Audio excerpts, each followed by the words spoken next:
Panties near no watch. Hey, what is going on? If you show no me the many pardon so for to me for nakem. So for be Jim Crawford panties near no watch. Hey, what is going on? If you show no me the many pardon no. You are so for be or more pia or more the woman yen say. Ni probably Jina no a front and some of the good pampem. So for to me transi na watchi on you or num on yare or shadem or cotoreti a seven on bepaneto. Not what me a bed Jina. Al criminal sense you go so I will finish in a gum now Safuma Salani and the way I'm more and a software part to me talk for guests oil. Follow me, boy, won't you that? Yami Fre above full film from him. It will take on and also your angel. Minimum angel cry away. Some angel dear Metiasi. Nemo Yami angel dear, no about the owners as he so. They should come out and challenge me. I mean, sit to dear and canopy. Say or soft biara. Your friend so you would D4. And Yamena friend. No, tia sorry demo tonton near man. Yes, you near Sunday. Or soft beer or ton near more Sunday and quite Sunday mobile. Because they say yes, Uba. I hear preaching prosperity. Sanctification. Yes, Uba. I hear preachers a young Korea Senko cancer back. And yeah, they tongue.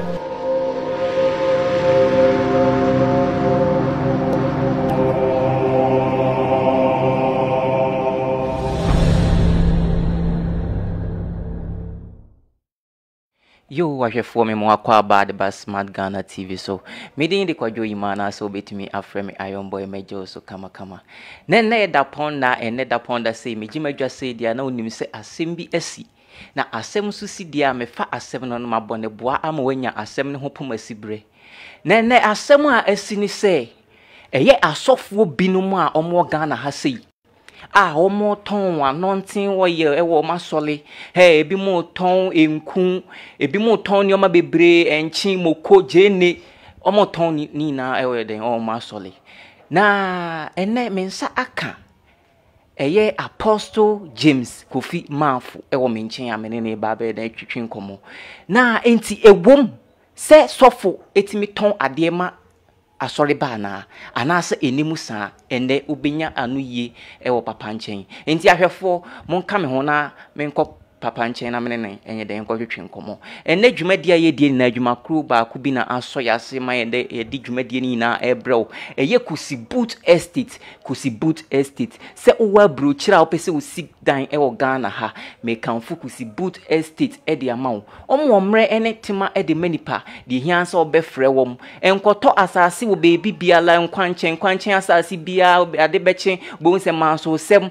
emulanda god sem ne ebo ne etia oyem hwe enkosi hwe wo ye ho bibia enye untimi monipa ni nsu dua ene se dua bobo enye adwuma bium me kanfu kusi boot estate e de amawo ubetimi afre omo ahomatrofo iso eye 059 63 5341 mesi subium 059 63 5341 yenteme ne frɛ wom no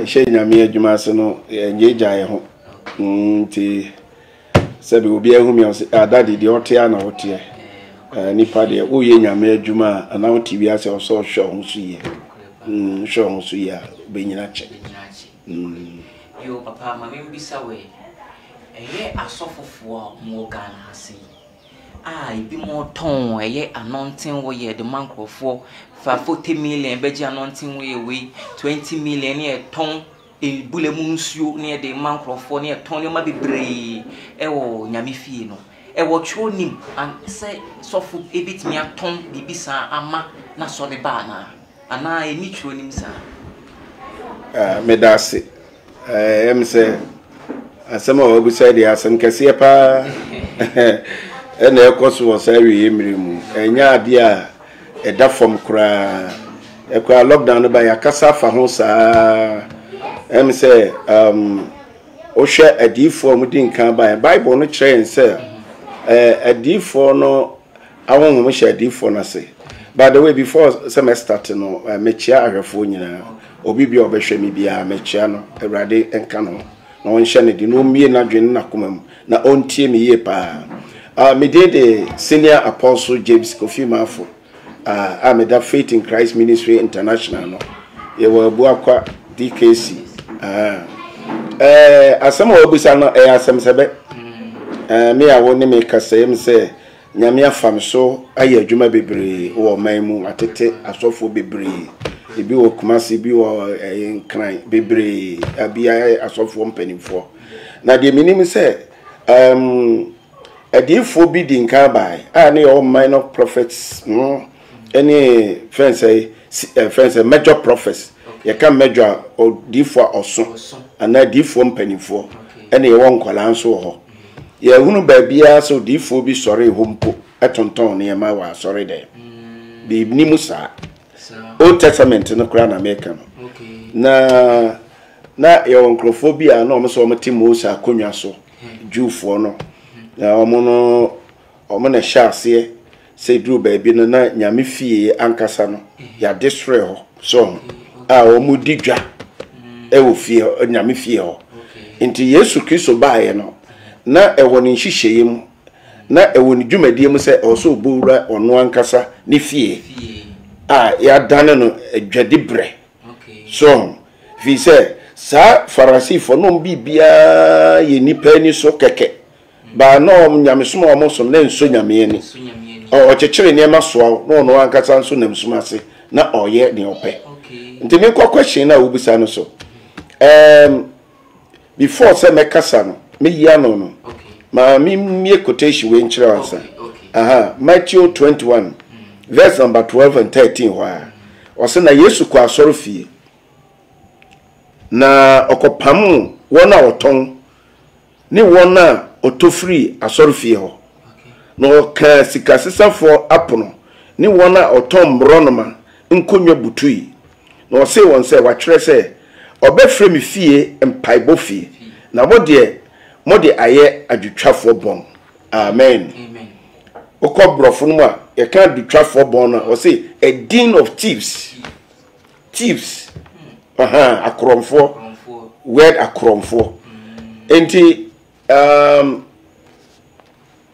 any Bible mu say wo say eton ne ma wo nyame fie any Bible say wo say eton ne ma wo nyame fie fi say Bible no kire say adifo atrofo beba predictions are Yesu di ma nyina ben o say na adifo atrofo ombeba omba ye ne ma bebre omba ye nsankyere akese ma nipa giwandi na omo beda da nipa na ede beda da nipa tieni o ombeda da nipa atwe nipa firi nyame so atwe nipa firi Yesu no kura na odi no moja ato omo so abesi wo mo aso enti nyama wa so obete odifo bi se wo no ye archangel yemnim se obi o ye angel so no ye bofo so no o ye mframa nyame frɛ abofo firi mframa mu enti wote Ghana na so ye angel minim angel kura wo ye sabonsam angel di ametiase ne mo nyame angel de no oba na wo na asase so ye di we nya dada nipa so te ase Yesu Kristo bae no wa lay very good foundation no was say destroy no bi anso ntimi destroy yenhwe Yesu wo akiri no kura no opam sankrofo efiri o beba ho opam sankrofo efiri wo di Peter nom esisi so no omuto adwuma no so no ehini fa no omkotonto ne ma Mika say obu ye nyame adwuma nyam so na difo we have prophets agabo so many ade ehini fa no omkotonto ne ma I mean sit to dia enkanepe say osofu biara your friend so you would difo anyame na afre no no ono ti asori dem tonton ne ma no Yesu ni aso ndem ya oni ho ne won so ni ho oton ade ne Yesu ni oni ho de che de ke wote ase oso no kopam wo mo tonton ne ma eni wo mo koto tie nie enti obi a oton Anyone will turn Munina one scale. Mamma send me to her and then Bonsamo and Casa initiating Crophobia. Okay. And Omaba sister. Now the Omo Yan say, Omi and Pataku and Omdi Myangama a draw. Okay. 10 years. Your friend me or sophomore apostle. Somewhere 96, 97, okay. 98.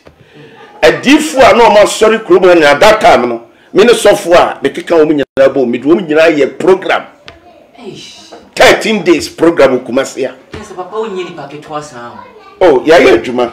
Almost the same day, San Palanco. And I can't differ much as one. Me boy didn't share what you shock. Woman, I know me a program. Okay. And I'm sorry, some pana making Timebo be the actual. Obi to say Joshua again. Obi to say Victor Kusibuaten a par life. Jesus, I won't fend me, you know, one baby one cry. If you saw a brochure, Jomano abuse or London, I want breaky.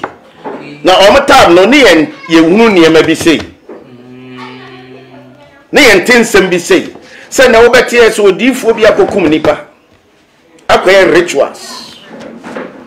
Omo town near many, you know, almost Sunday or my rituals.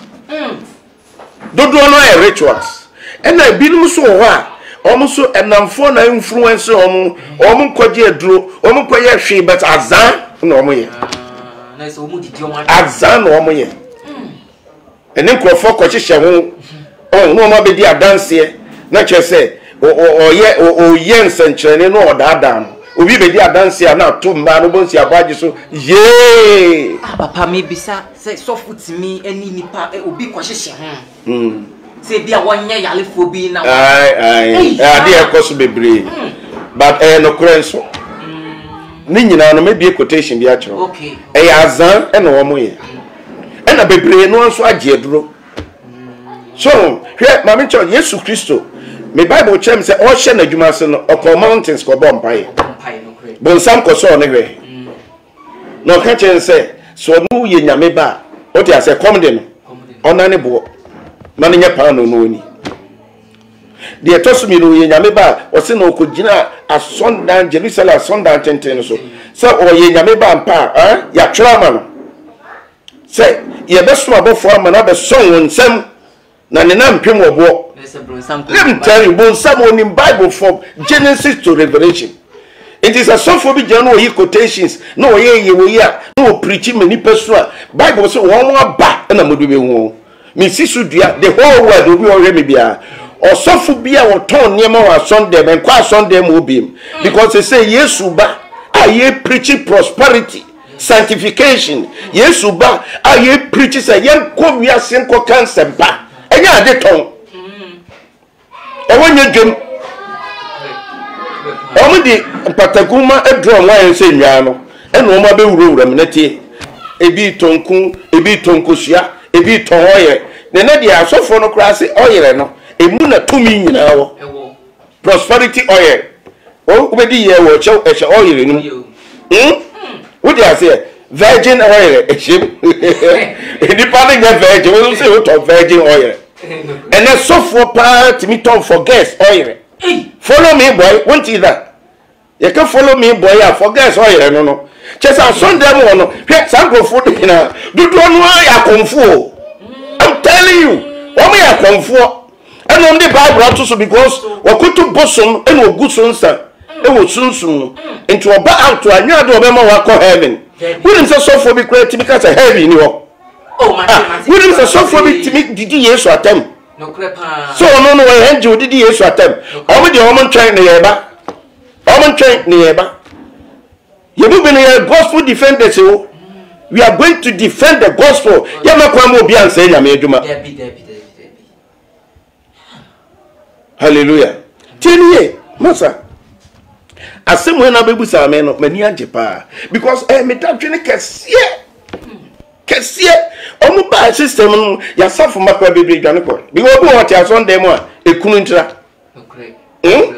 Ubenya kunu, obenya sika asondem ye wa sofo Ghana omso omu yi sika wa sondem nyaza say no matter what so obeti ni din so ye archbishop so ye bishop nyame won fasa title nyawe adwuma na nipa no ye no obi biara obewura sondem ne ton bundle ni ma nsuo se fa kopete wo dem ni ye ton ye friend say coke prosperity oil virgin oil and oil so for be a crowd Ghana or no president here or no tonto oil you never so no crepa you never Ghana now tonto di koto di and so what you say politics cry so for me say you never Ghana now koto ni no crepa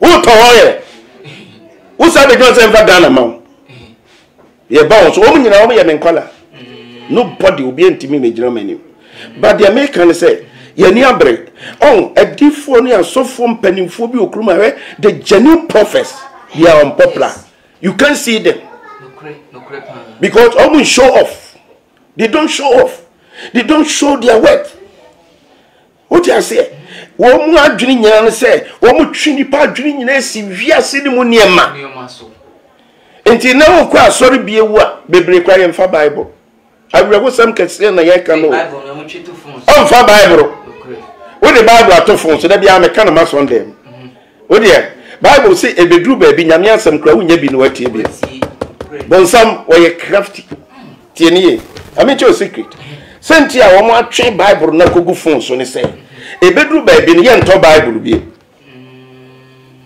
okay we phone so no so wo Bible wo na da bia oti Sunday mo na wo bie no uko bie ba bi so na pono so ho na Bible mu pono you are deceiving yourself what they are say I was so to Bible not to study Bible no hwe nyame ansem bon sam na yes ha ne mani nyina because ken ka Daniel I was saying na nimdie bedo so emre no kwa wie ya ade nipa betimi dia ko nyame nchen enye oil ade sedi pa yare enye oil ba ko pe ene nyame aka wonsem e wo Bible ye fa na anointing oil ene ye tonton doctor ebi wa ya tro ho budget oil something like that what they are say I don't know even say ye sure so for ye di go so apart from that no some man made oil no omo ye no all information ye nya ne han say ebi kura kwaji funu hu nsuo no omo di afra efunu hu nsuo no omo di mani pado omo no ye wa sofo bi wo a omo pia omo no de omo ye ne say nipa begina no wa horo ne na se no de gu na pampam obi timi trance sofo timi trance na wotwe onyigi onum onware ohyedem okotoreti asabe on bepa ne to na wotimi abegina alkurem ni asansu agu so wa horo no fi ni nyina gum na asafo ma sala ne yenom ende bo ye mo a na papa mbisa sanso fofo mo yesani na nyame so mo dia nyame ntimi mpo mo hwe na ta Ghana wo kunkumbi obi atam so onim de ode beye no what they say they know Ghana say bebre wu they know ewrade be kum wo mo mako do be gu wo mo nyina nim asenso mako e bi say omo say nwa no twa crowd wo mo ene ba bi e ka no kura bia obi ama ho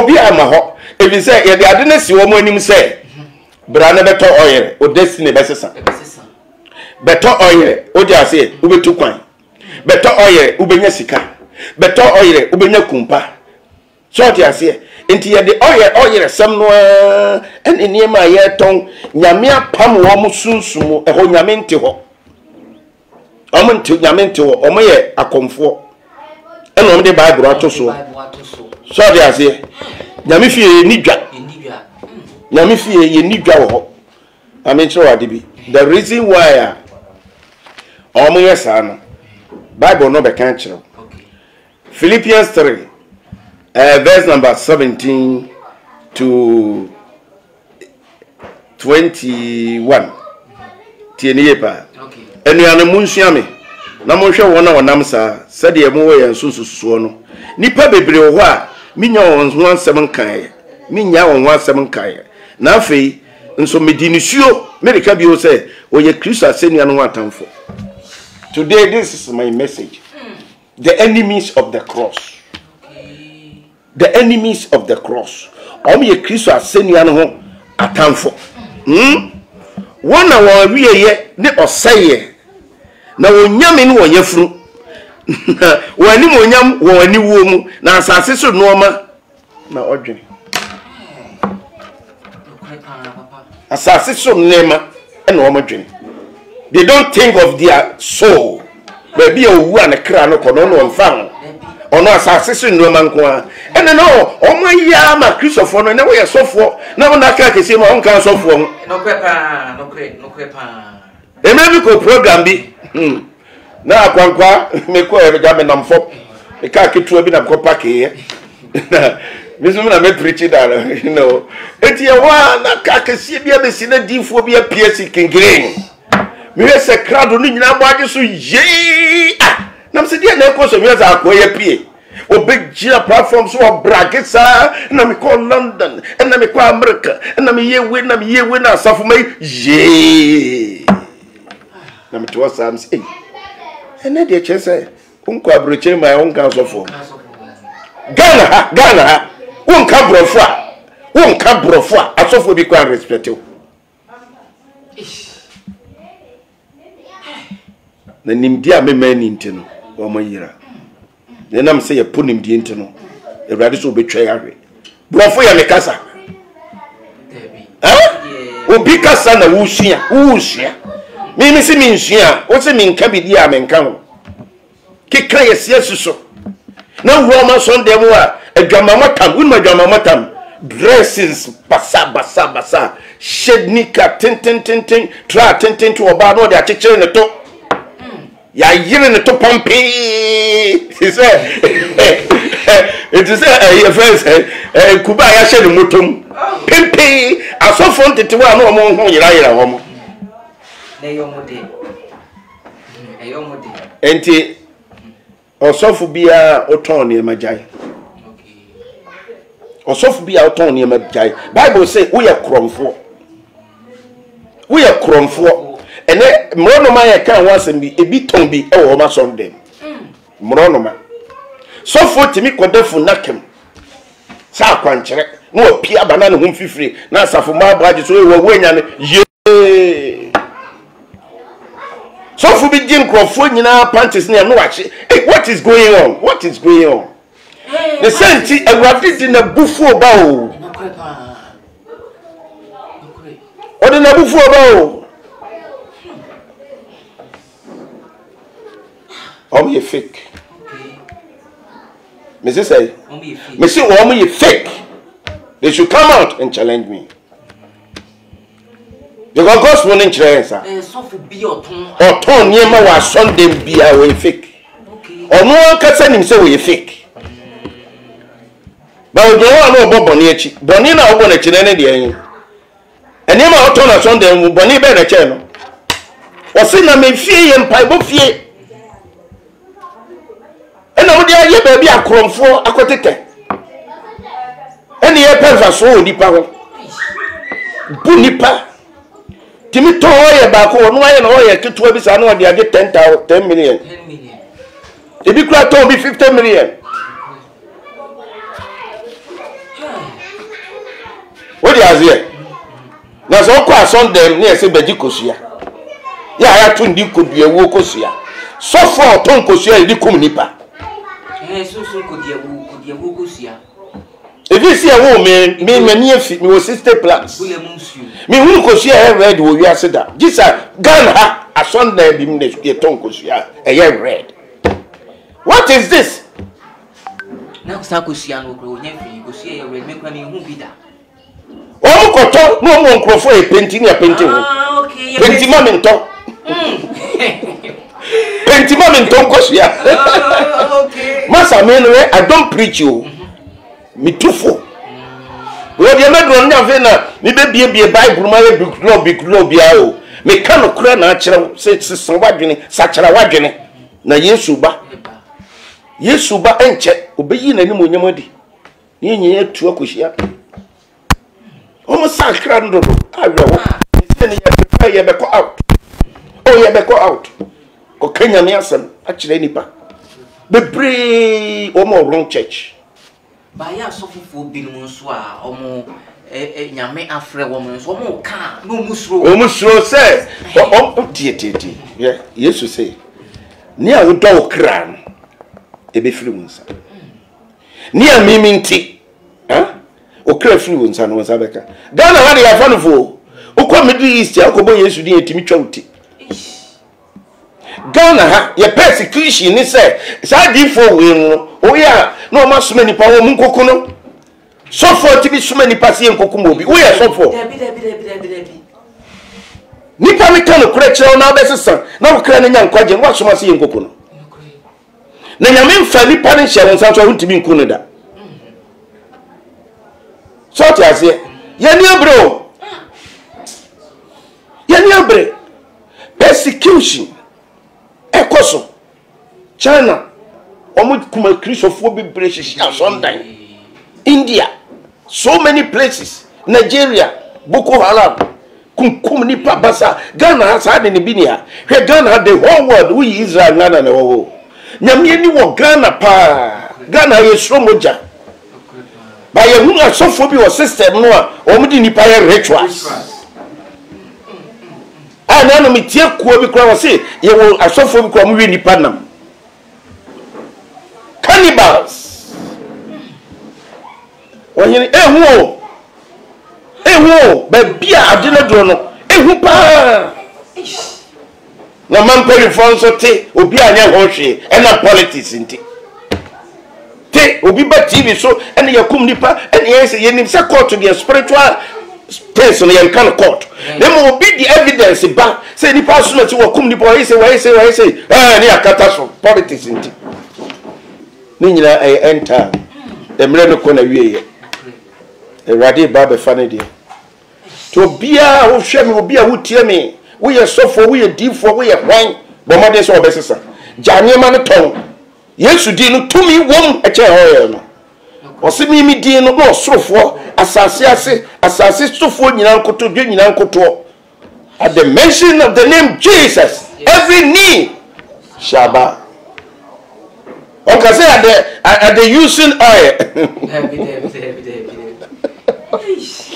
What's me man tampi mu nya mayaresa. Hwe ba me nche wade bi na me nko conclusion. Hwe me share na me eduma se no. My year 40 days fasting dry water 2 times. Yeah, at the age of 38 39 more. 40 days. Omo pese, omo be suffer for the gospel.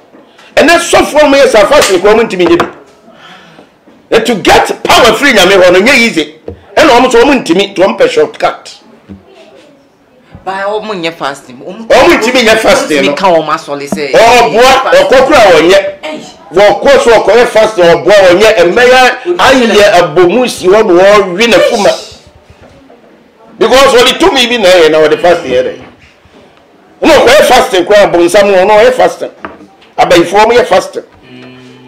But Omaba, any de be home. I was a home be on Pemun Case, yes, Christo a back on the mono of freedom. Who was in your Papa? And now some our candy. I know it, I know it. Now, I suffer for more time. I'm not team way. Who could be more solid? But I could be cross, sorry, I'm a question, come to interview. Moko. Oh, you know, Yanko, unya dream. O sonda ya krana se unu makwa ya. Oh, almost sakra no. Wa kwa sorry dem. Ye kosue nyame asema bompaye. So for se beji mako. Mako ho ya choba. Choba kwa ya makosa. Asondem beji mako wa we yakwe. Echoze onye papa. Echoze sa asofo na akọ wa o ma microphone mako no onye papa. Onye papa. Onye papa. Omo ya komfo. Omo ya kromfo. Omo ya wudifo. Okay. What I say? Onye papa. Enti dem din ka kenka ye no. odi Yesu ko be pono so no Yesu ko ya fasting wie no on say obonsam kan asem bi kire nse se wo koto sore me a me di wiase ni emoni monyam nyina be ma if is a many e dia ma me dia me pe na me de ma me e ho na afofo no akogina e ho na Christopher ogina kakra bi na seeking for the kingdom only a few people and they pay him yako so dia say wo koto sore bonsam a wo so ko bosum so ene awurade busum konfu jimifo bi etimbe TV so say we are so for na power abra what is this almost say gospel we are so for na power abra ono konfu wa bra no tibi mu so che di ovia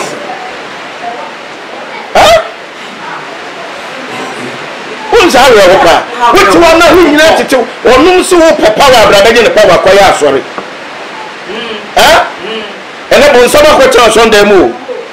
Yeah, Bonsan teach on them. Or sorry them.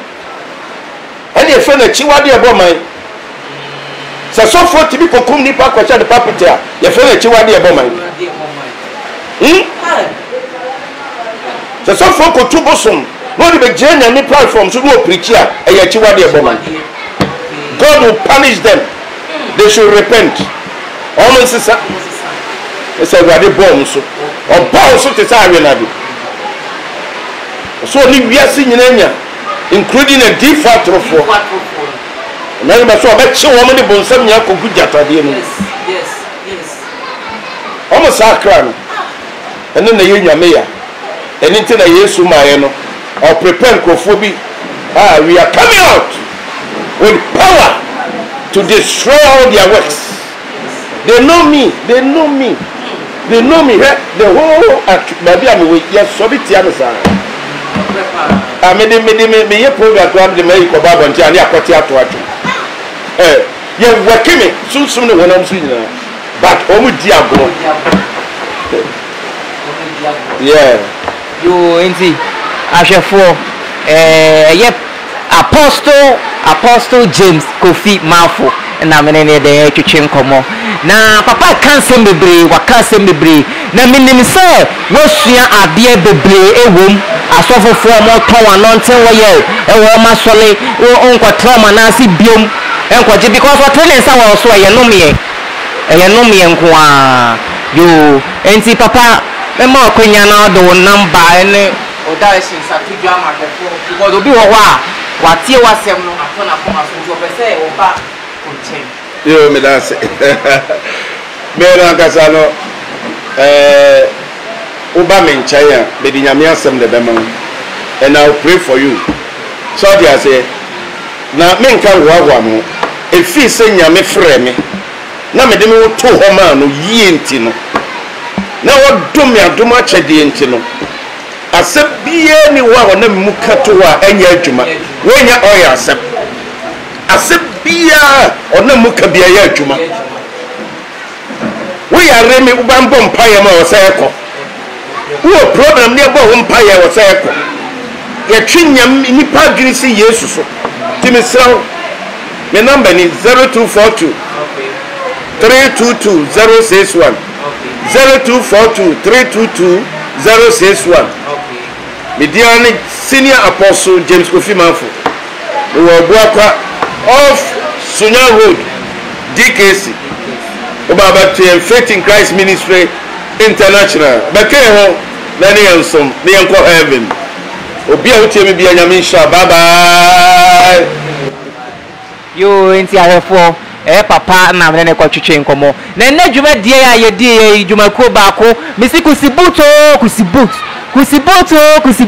ope edaye sia so wa broche even though Ghana ha say so pese osifia nko bebia esanse batakalia do so ma yehu kremu papa ubeko obi obeji usika di nipa baako timi ton asase ema nipa nko baako 5 adan we me kan focus boot estate e di amawo omo na ma ne ho ase no frewom na frewom a ombeje so no mbesi udan no ama wasuma adwo enti ahwefo da sende ye besanso ato amoso ya me nhamo bye bye